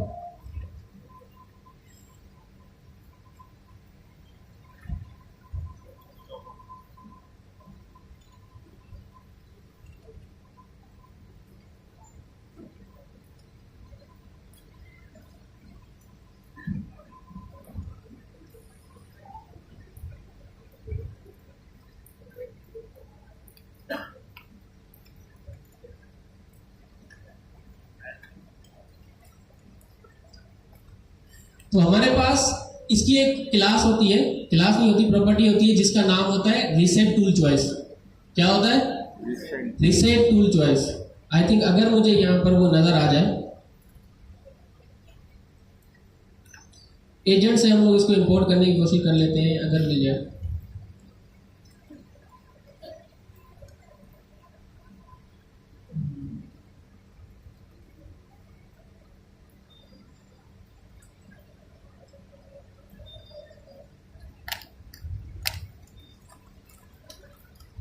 इसके अंदर हमारे पास आती है रीसेट टूल चॉइस। क्या है ये? Reset tool choice. अगर हम इसको कर देते हैं ट्रू, ठीक है, अगर हम इसको ट्रू करते हैं तो वो क्या करेगा? उसको रीसेट कर देगा। इट मीन के इसके अंदर एक सेटिंग है, जब भी हम लोग इस मॉडल सेटिंग्स के अंदर इस लूप में फंस जाते हैं ना, तो ये जो रीसेट टूल चॉइस है ये बाय डिफॉल्ट क्या होती है? ट्रू होती है। क्या होती है? ट्रू होती है। जब ये रिक्वायर्ड आपने दे दिया तो इन लोगों ने खुद से ये रीसेट टूल चॉइस की प्रॉपर्टी रखी हुई है, जो कि बाय डिफॉल्ट ट्रू होती है। जब हमारे पास एक बार वो इस टूल को कॉल कर लेगा तो ये जो रिक्वायर्ड आपने लिखा हुआ है ना, ये क्या हो जाएगा? रीसेट हो जाएगा वापस ऑटो पे। क्या हो जाएगा? रीसेट हो जाएगा वापस ऑटो पे। लेकिन अगर आप नहीं चाहते तो आप क्या करेंगे? रीसेट टूल चॉइस को इंपोर्ट करके उसको फॉल्स कर देंगे। इट मीन क्या हो गया? अब आपका एजेंट जो है वो किस में फंस गया? लूप के अंदर। तो उन लोगों ने खुद ही इस चीज का हल दिया हुआ है। उम्मीद है ये रिक्वायर्ड वाला जो ऑप्शन है आपको समझ आया होगा। और तीसरा हमारे पास कौन सा है? नन। इस नन में और जो हमारे पास पाइथन के अंदर दूसरा नन होता है उसमें कोई फर्क है? वो हमारे पास उसका फर्स्ट अल्फाबेट कैपिटल होता है, इसका स्मॉल है, और दूसरा किसमें? स्ट्रिंग के अंदर। इस नन का मतलब है कि आपने किसी भी टूल को अपना यूज नहीं करना। तो ये हमारे पास मॉडल सेटिंग है जिसके अंदर हमने एक प्रॉपर्टी देखी टूल चॉइस की। ठीक है, अच्छा, इसके अंदर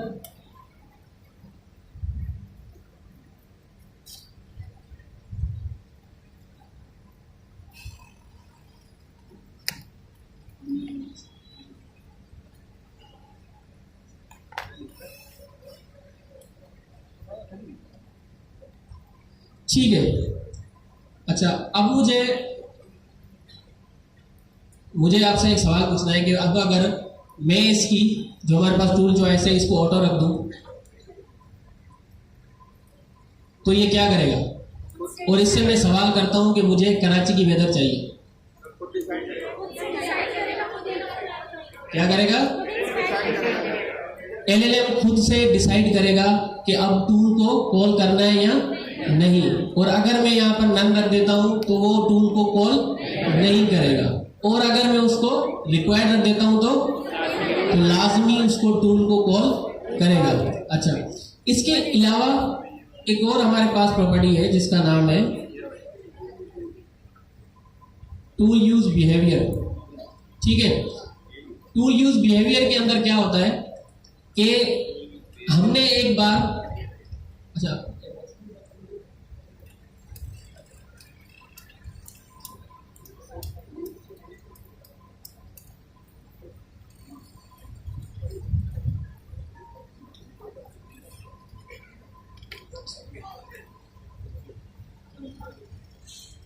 अच्छा जी, सर ने यहाँ पर बहुत डिटेल में बताया। एक बार इसका कोई गैप करते हैं और इसको समराइज करने की कोशिश करते हैं। हम एजेंट बनाते हैं, हाँ या ना? बनाते हैं। उसके पीछे क्या इस्तेमाल हो रहा होता है? एलएलएम। ठीक है, मॉडल इस्तेमाल होता है। क्या होता है? LLM model. ठीक है, अब मॉडल की कुछ सेटिंग्स होती है। क्या होती है? सेटिंग्स बाय डिफॉल्ट मतलब मॉडल्स की कुछ सेटिंग्स होती हैं कि भाई हमारा जो मॉडल होता है वो टूल को कॉल कर सकता है, हमारा जो मॉडल होता है वो क्रिएटिव होता है, हमारा जो मॉडल होता है उसमें बहुत सारी चीज़ें मजीद होती हैं, हम वो आगे देखेंगे। अब इन्होंने एसडीके में बताया क्योंकि एजेंट के बिहाइंड सीन क्या इस्तेमाल हो रहा है, एलएलएम मॉडल। ऐसे ही इन्होंने हमें एक एट्रीब्यूट, हमें एक प्रॉपर्टी दी है, पैरामीटर दिया है मॉडल सेटिंग्स का। क्या है? मॉडल सेटिंग्स, जो कि अपने अंदर वैल्यू लेता है क्लास को मॉडल सेटिंग की, और उसके अंदर हम डिफरेंट मॉडल की सेटिंग्स पास कर सकते हैं, जो कि अजान हो रही है। अब देखिए मॉडल जो होता है ना उसकी कुछ प्री डिफाइंड सेटिंग्स होती हैं, उसमें हमारा टेम्परेचर आ जाता है, वो भी हम देखेंगे टॉप पे आता है, टॉप पे आता है। इसके अलावा डिफरेंट हमारे पास पैरामीटर्स होते हैं जो कि मॉडल के बिहेवियर को डिफाइन करते हैं। क्या करते हैं? मॉडल के बिहेवियर के, आपका मॉडल कैसे वर्क करेगा। फॉर सपोज हमारे पास एक प्रॉपर्टी होती है टेम्परेचर की, वही डिफाइन करता है कि आपका मॉडल कितना क्रिएटिव होगा। क्या होगा? क्योंकि हम देखते हैं एलएम से हर बार नया आंसर आता है, आप चाहें तो उस क्रिएटिवनेस को भी कंट्रोल कर सकते हैं। सिमिलरली अभी सर ने यहाँ पर एक हमारा प्रॉपर्टी पढ़ाई टूल चॉइस। क्या पढ़ाई? सब बोले क्या पढ़ाई? Tool choice. LM tool call करता है, ठीक है। अब यहाँ पर उन्होंने एसडीके में हमें उस सेटिंग को मॉडिफाई ओवरराइड करने के लिए फीचर प्रोवाइड किया है, वही हम देख रहे हैं। तो ये कह रहे हैं कि बाय डिफॉल्ट जो एलएम होता है मॉडल, उसकी जो सेटिंग होती है टूल चॉइस की, वो होती है ऑटो। क्या होती है? ऑटो का मतलब ये है कि एलएम चाहे तो टूल कॉल करे, एलएम चाहे तो टूल कॉल ना करे। ऐसा ही होता है। अभी अगर एलएम देखता है तो मुझे टूल कॉल की जरूरत है, वो टूल कॉल करता है, हाँ या ना? अब अगर हमसे चेंज करवाना चाहें, हम चाहते हैं कि चाहे कुछ भी हो, चाहे कुछ भी हो, हमारा जो एलएम को टूल कॉल करेगा, ये जिद है हमारी। क्या है? जिद है हमारी। तो उसमें इन्होंने क्या कर दिया कि टूल चॉइस को ओवरराइड करके रिक्वायर्ड कर दिया। टूल चॉइस को ओवरराइड करके रिक्वायर्ड कर दिया। अब इस सिनेरियो में चाहे टूल कॉल की जरूरत हो या ना हो, हमारा टूल कॉल जरूर होगा। क्लियर है? इसके अलावा दूसरे बता रहे हैं, रिक्वायर्ड के अलावा बाय डिफॉल्ट क्या होती है? ऑटो। ऐसे ही इसके अलावा हमारे पास आते हैं नन। क्या है? रिक्वायर्ड का मतलब क्या है? कि जरूर कॉल होगा। नन का मतलब यह है कि चाहे कुछ भी हो, हमारा टूल कॉल नहीं होगा। अगरचे हमारे पास वेदर का टूल है, अगरचे वेदर का टूल है, लेकिन अगर हमने उसकी टूल चॉइस को कर दिया नन, तो वेदर का टूल कॉल नहीं होगा। इसके बाद हमारे पास एक और चीज है, हमारे पास फ्लो में बताए कि एक क्वेरी जाती है, एलएलएम कॉल होता है, एलएलएम कॉल होता है और फिर टूल को कॉल करता है। अगर टूल की जरूरत है तो टूल को कॉल करता है। इसके बाद एलएलएम के पास दोबारा आता है। ऐसे ही, हाँ या ना? अब यहाँ पर एक और हमारा प्रॉपर्टी है रिसेट टूल चॉइस की, जो मॉडल सेटिंग से अलग है। अब इससे कॉन्सेप्ट क्या है? देखिए, हमने टूल चॉइस कर the required, tool choice required कर दी। इसका मतलब ये है जब भी हमारा एजेंट रन होगा वो टूल कॉल जरूर करेगा। ऐसे ही अब मुझे ये बताएं, हमने एक बार एजेंट को रन किया, हाँ या ना? ठीक है। बाय डिफॉल्ट क्या होती है? ऑटो। तो मुझे ये बताएं, अगर आप एक एजेंट है, आप एक अपने आप को एजेंट कंसिडर करें, ठीक है? आप एक एजेंट है, आपके पास वेदर का टूल है, आपकी अभी डिफॉल्ट सेटिंग है टूल चॉइस ऑटो। आपने देखा पहली बार में आया, मेरे पास क्वेरी है वेदर की, मैंने टूल को कॉल कर लिया, मैंने टूल को कॉल कर लिया, इसके बाद मेरे पास टूल आउटपुट आ गया। जब टूल कॉल होने के बाद दोबारा एजेंट रन होगा, तो क्या वो दोबारा टूल को कॉल करेगा? उसे जरूरत पड़ेगी, हाँ या ना? नहीं पड़ेगी ना, क्योंकि वो ऑलरेडी टूल कॉल कर चुका है, क्योंकि वो ऑटो है, वो खुद डिसाइड करेगा। उसे पता है मेरे पास टूल का आउटपुट जब है, मेरे पास जब डेटा है, तो मैं टूल कॉल क्यों करूं? समझ आई? लेकिन यहां बात आती है, हमारे पास आता है टूल चॉइस रिक्वायर्ड। इसका मतलब ये है चाहे कुछ भी हो, चाहे कुछ भी हो, हमें टूल कॉल जरूर करना है। तो अब हिरार्की समझे, एक बार एलएन के पास डेटा क्वेरी गई, एल ने टूल कॉल कर दिया, टूल कॉल होने के बाद एलएम के पास दोबारा क्वेरी आई, एलएम की अगर जो हमारे पास टूल चॉइस है रिक्वायर्ड, वो दोबारा टूल को कॉल करेगा या नहीं करेगा? करेगा। तो क्या होगा, हर बार वो टूल को कॉल करेगा, दोबारा एलएम के पास आएगा, दोबारा एलएम टूल को कॉल करेगा। ये एक इन्फिनाइट लूप चलता रहेगा। क्या चलेगा? Infinite loop. हर बार एलएम के पास आएगा, एलएम दोबारा टूल करेगा। तो इसके लिए यहाँ पर इन्होंने एक प्रॉपर्टी दी हुई है रिसेट टूल चॉइस। ये बाय डिफॉल्ट ट्रू होती है। क्या होती है? ये क्या करती है कि जब आपका एलएम एक बार चल जाता है, एलएम एक बार चल जाता है, ये उसकी टूल चॉइस को रिसेट कर देती है। क्या करती है? टूल चॉइस को रिसेट कर देती है। अब यहाँ पर एग्जाम्पल है, यहाँ पर रिक्वायर्ड है। यहाँ पर हमारे पास एलएम आया, क्वेरी आई, एलएम एक बार चल गया, उसकी टूल चॉइस क्या थी? रिक्वायर्ड। क्या थी? रिक्वायर्ड। जब वो एक बार चल गया तो हमारे पास रिसेट टूल चॉइस की प्रॉपर्टी के जरिए जब वो दोबारा चलेगा तो उसकी टूल चॉइस क्या होगी? ऑटो होगी या रिक्वायर्ड होगी? ऑटो होगी। क्यों? क्योंकि हमारे पास बाय डिफॉल्ट ये प्रॉपर्टी ट्रू होती है। ये क्या करती है, जैसे एलएम एक बार चल जाता है उसकी टूल चॉइस को रिसेट कर देती है ऑटो से। अगर हमने इसे फॉल्स कर दिया, अगर हमने इसे फॉल्स कर दिया तो ये एक इन्फिनाइट लूप में चलता चले जाएगा। क्लियर है? ये चीज थी। अब आगे सर बताएंगे और चलें।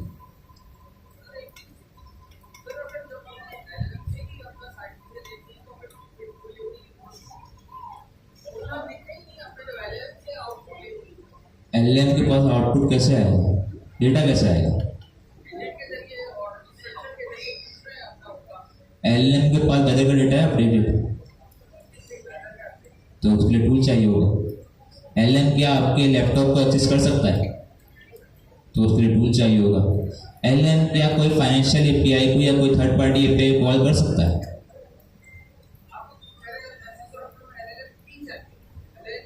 एलएलएम ही तो सारे काम कर रहा था। एलएलएम के पास पूरा कॉन्सेप्ट क्या? पूरे कॉन्सेप्ट को मिस कर रहे हैं। टूल का कॉन्सेप्ट क्या है? ये तो मॉडल सेटिंग की बात हो रही है कि वो बार बार टूल को कॉल करेगा। टूल का कॉन्सेप्ट तो बिल्कुल ही अलग है, उससे ऐसे कोई ताल्लुक ही नहीं है। ठीक है?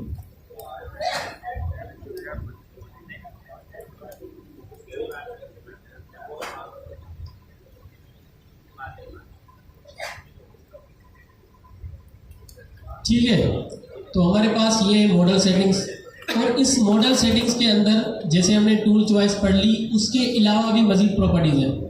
अब अगर आप आएंगे मॉडल सेटिंग्स के अंदर, आपको यहाँ पर लेफ्ट साइड पे नज़र आ जाएगी, कहीं भी आप देखेंगे तो ये रही हमारे पास मॉडल सेटिंग्स। यहाँ पर आएंगे तो यहाँ पर आपके पास वो सारी सेटिंग्स लिखी हुई है जो कि आप लोग यूज़ कर सकते हैं। जैसे कि फर्स्ट हमारे पास क्या है? टेम्परेचर। क्या है? टेम्परेचर। टेम्परेचर क्या करता है कि ये डिसाइड करता है कि हमारा एजेंट है ना वो कितना क्रिएटिव होगा। क्या होगा? कितना क्रिएटिव होगा, मतलब कितनी चीज़ें जो है ना जैसे कुछ जनरेट करने में एक्सपर्ट होगा। अब लाइक मेरे पास ये टेम्परेचर है, मैं बना रहा हूँ कोई एक ऐसा एजेंट जो कि मेरे लिए स्टोरीज जनरेट करेगा। क्या करेगा? जनरेट करेगा, मतलब क्या करेगा? क्रिएट करेगा। तो मुझे यहाँ पर जो एजेंट चाहिए वो क्रिएटिव चाहिए या नहीं? क्रिएटिव चाहिए ना। तो ये टेम्परेचर हम लोग सेट करते हैं कि ये जो टेम्परेचर है इससे डिसाइड करें कि हमारा एजेंट कितना क्रिएटिव होगा। तो उसकी कुछ सेटिंग्स होती हैं जो कि हमारे पास होती हैं अपना पॉइंट्स के अंदर, मतलब आप जो है ना 0 पॉइंट से लेके आप 1 तक जो है ना उसको सेट कर सकते हो।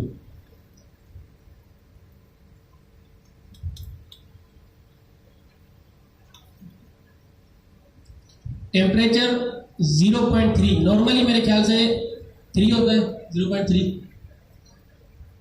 ठीक है, नॉर्मली हमारे पास या तो 0.3 होता है या तो 0.7 होता है। ये डिपेंड करता है कि आप लोग कौन सा मॉडल यूज कर रहे हैं। ठीक है, लेकिन यहाँ पर आप खुद से डिसाइड कर सकते हैं कि ये जो मेरा एजेंट होगा मैं इससे क्या करवाना चाहता हूँ।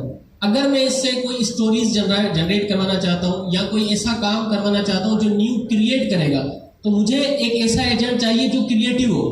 तो मुझे इस टेम्परेचर को जो है ना इंक्रीज करना चाहिए, या तो 0.7 से लेकर 1 तक मुझे क्या करना चाहिए? इसको इंक्रीज करना चाहिए, क्योंकि मुझे एक ऐसा एजेंट चाहिए जो क्रिएटिव हो। लेकिन अगर मुझे नॉर्मल एजेंट चाहिए जो कि सीरियस और एक्यूरेट आंसर करे, किससे रिलेटेड? लाइक मैं उससे पूछ रहा हूँ अपना कोडिंग के सवाल, ठीक है, मेरे पास कोडिंग के एरर्स आ रहे हैं तो मैं नहीं चाहता कि वो मेरे लिए कुछ न्यू चीज़ें क्रिएट करे, लेकिन मुझे एक्यूरेट आंसर करे, सीरियस रहे। तो हम क्या करेंगे, इसके टेम्परेचर को कम रखेंगे। क्यों? क्योंकि यहाँ पर हमें क्रिएटिव नहीं चाहिए, हमें क्या चाहिए, सीरियस चाहिए और एक्यूरेट चाहिए। तो यहाँ से आप लोग खुद से सेट कर सकते हैं अपने मॉडल की सेटिंग कि कितना मॉडल आपका क्रिएटिव होना चाहिए। समझ आई? रिपीट कर देता हूँ।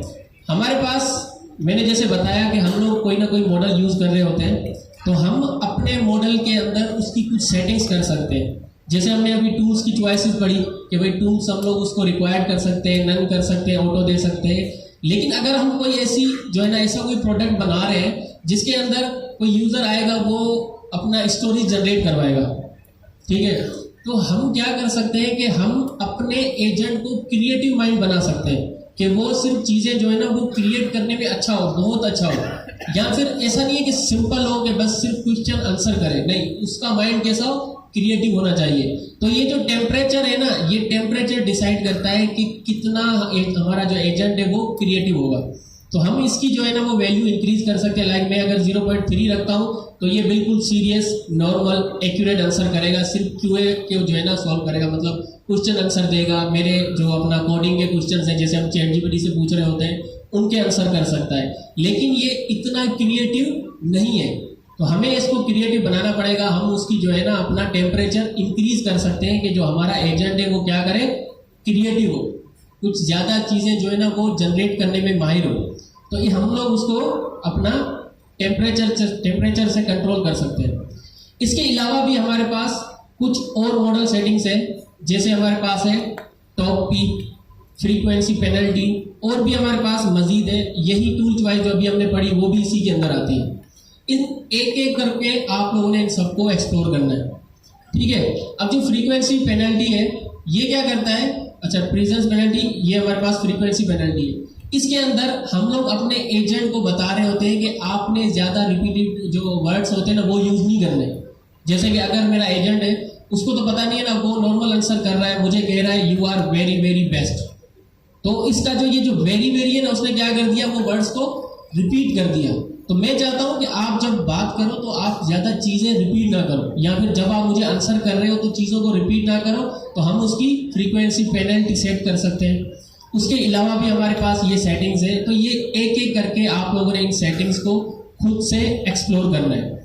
हम क्या करते हैं, हम एक और चीज़ है हमारे पास, हम इसको पढ़ते हैं मैक्सिमम टोकन्स। लेकिन इसको पढ़ने के लिए आप लोगों को एक चीज़ समझनी होगी जो कि मैं अभी बता रहा था, टूल चूज बिहेवियर। यहाँ पर हमारे पास एक प्रॉपर्टी होती है, सॉरी एट्रीब्यूट होता है जिसका नाम है टूल यूज बिहेवियर। क्या है? Tool use behaviour. इसके अंदर क्या होता है कि ये जो मेरा एजेंट है ना, सॉरी मेरा टूल है, अगर मैं चाहूँ, वैसे नॉर्मल इसका बिहेवियर क्या होता है, जब मैं एजेंट को कोई प्रॉम्प्ट देता हूँ वो प्रॉम्प्ट लेकर जाता है एलएलएम के पास। एलएलएम क्या करता है, एलएलएम उसको बताता है आप इस टूल को यूज करो। फिर वो जो टूल हमें रिस्पॉन्स देता है, जो आंसर करता है, वो किसके पास जाता है, दोबारा एलएलएम के पास। क्या वो हमें डायरेक्ट मिलता है? नहीं मिलता। इसको समझने के लिए ना आपको दो चीज़ें समझनी पड़ेगी। एक तो मैं चला जाता हूँ अपना वर्बॉस अपना लॉगिन के अंदर, इसको हम एक्टिव करते हैं, ठीक है। अब अगर मैं अपने इसको चलाऊं,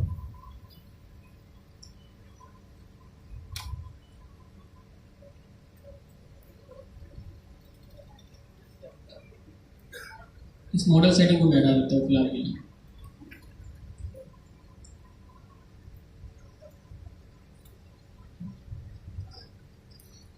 ठीक है, अच्छा वापस आ जाते हैं। हमारे पास कॉलिंग LLM GPT-4o, जैसे थोड़ी देर पहले मैंने पूछा था कि कौन सा डिफॉल्ट मॉडल यूज करता है हमारा एजेंट। जब हम लोग OpenAI की API की यूज करते हैं, वो कौन सी यूज करता है? 4o, ठीक है। उसने देखा कि भाई ये हमारे पास कंटेंट है, व्हाट इज वेदर, जो यूजर पूछ रहे हैं, और ये हमारे पास कौन सा प्रॉम्प्ट है, यूजर प्रॉम्प्ट। उसने उसको बताया कि हमारे पास ये टूल्स हैं, ठीक है, और हमारे पास जो है ना, और ये चीज़ें जो है ना वो दी हुई नहीं है। LLM क्या कहता है, LLM करता है कि भाई आप क्या करो, गेट वेदर का आपके पास टूल है, आप उसको कॉल करो। वो कॉल कर लेता है। कॉल करने के बाद यहाँ पर क्या होता है कि ये इसको बता रहा होता है कि ये हमें टूल से आंसर मिला है। क्या आंसर मिला है? The weather in Karachi is sunny. अच्छा, ये हो गया। और लास्ट में एजेंट जो हमारा अपना LLM है, वो लास्ट में हमें रिस्पॉन्स क्या कर रहा है? The weather in Karachi is currently sunny. मैं यहाँ पर देखना चाहता हूँ यहाँ पर कोई करंटली वर्ड यूज हो रहा है? टूल के अंदर कोई ऐसा करंटली वर्ड यूज हो रहा है?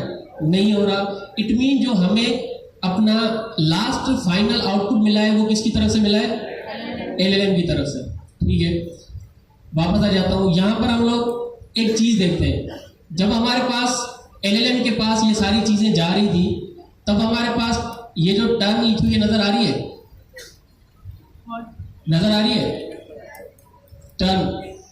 ठीक है, ये क्या है हमारे पास? ये टर्न हमारे पास होती है कि जितनी मर्तबा एजेंट नहीं, हमारा LLM चलेगा उतनी हमारी टर्न इंक्रीज होगी। क्या होगी?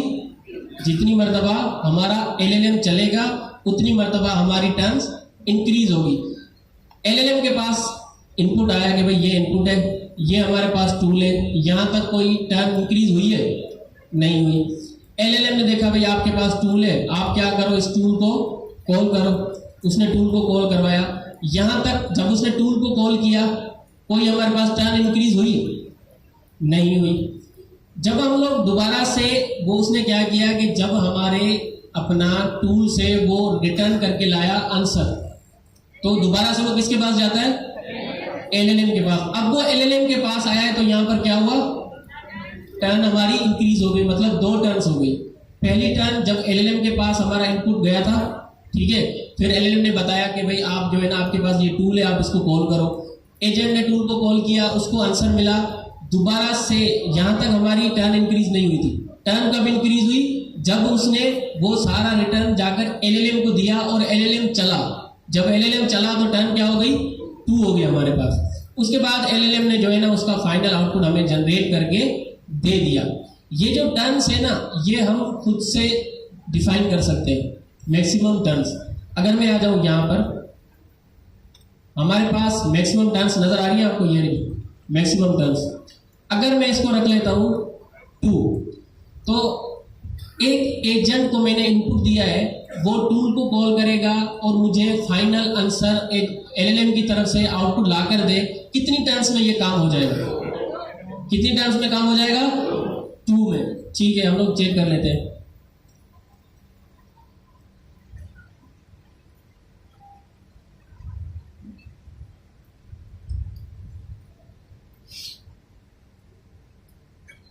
एक टर्न हुई हमारी जब LLM चला।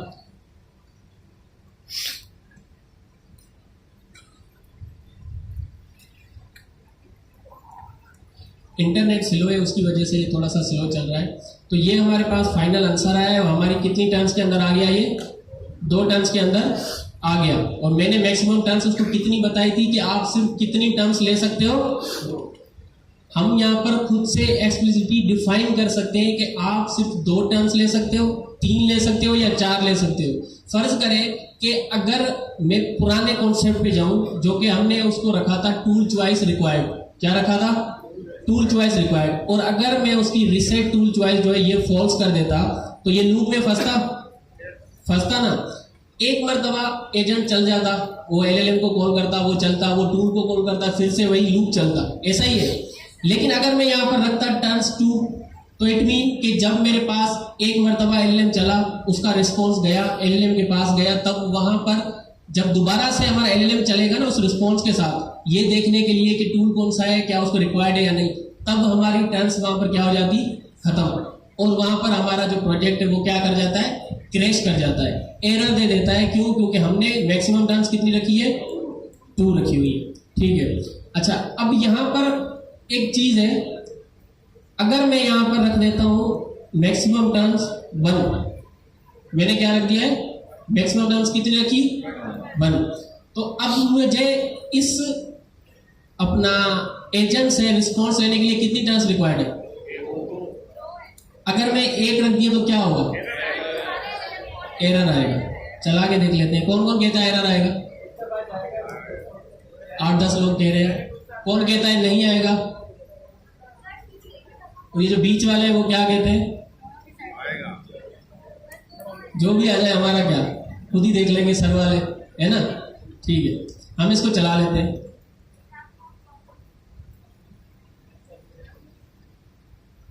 ये चला, पहली टर्म उसने ली, लेकिन दोबारा क्या हो गया? Maximum terms exceed.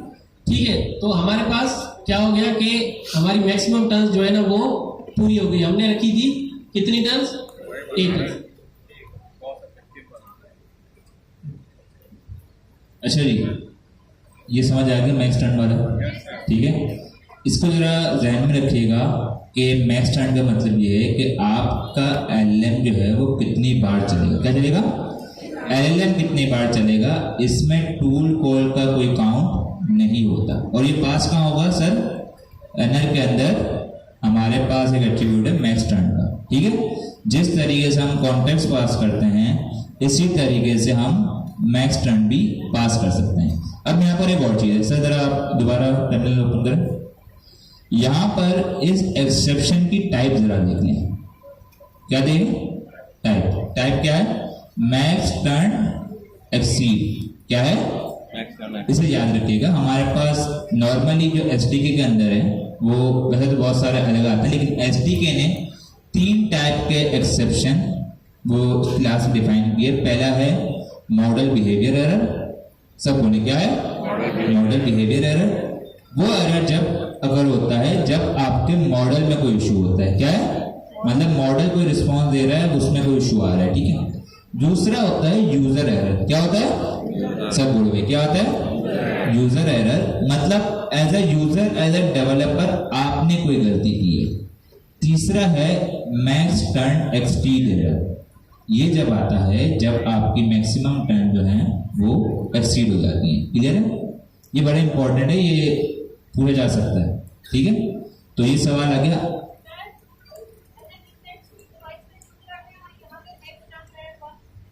क्या कह रहे हैं? अच्छा, यहाँ पर बड़ा सवाल है, पहले रिपीटेशन से हो जाएगी। ठीक है, मैक्स टर्न का कॉन्सेप्ट समझ आ गया। ठीक है, 3 तरीके का एरर है। मॉडल बिहेवियर, अगर मॉडल के दरमियान कोई इश्यू हो। ठीक है, मॉडल हमने स्ट्रक्चर आउटपुट देखा था। ठीक है, अगर मॉडल उस आउटपुट में जनरेट ना करे आंसर तो वो मॉडल का एरर है। आया ना? अगर आपने एक स्ट्रक्चर टाइप दी है, मॉडल आपको स्ट्रिंग टाइप दे रहा है, ये मॉडल का एरर है, हमारा एरर है। आउटपुट मॉडल का ही नहीं दे रहा, मतलब वो मॉडल बिहेवियर एरर है। ठीक है, आपने कोई प्रॉपर्टी गलत दे दी या आपने कोई चीज जो है वो सही नहीं की। ठीक है, तो ये यूजर एरर हो गया। तीसरा मैक्स टर्न एक्सीड, जब आपकी मैक्सिमम टर्न एक्सीड हो जाएगी। आपके जो फ्लो है उसको चाहिए 3 एलएम की टर्न। कितनी चाहिए? 3। आपने उसे दे दी 2। जब तो 2 बार चलेगा तो सही है, तीसरी बार जैसे ही चलेगा आपकी टर्न एक्सीड हो जाएगी, एरर आ जाएगा। अब यहाँ पर एक क्वेश्चन आया था कि हमने टूल चॉइस रिक्वायर्ड पड़ी थी। आया ना? ठीक है, इसमें देखा कि टूल चॉइस रिक्वायर्ड होने पे हमारे पास एक प्रॉपर्टी होती है टूल रिसेट चॉइस। ठीक है, रिसेट टूल चॉइस है, रिसेट टूल चॉइस। ये बाय डिफॉल्ट क्या करती है? हर बार एलएम को चलने पे ऑटो कर देती है। अगर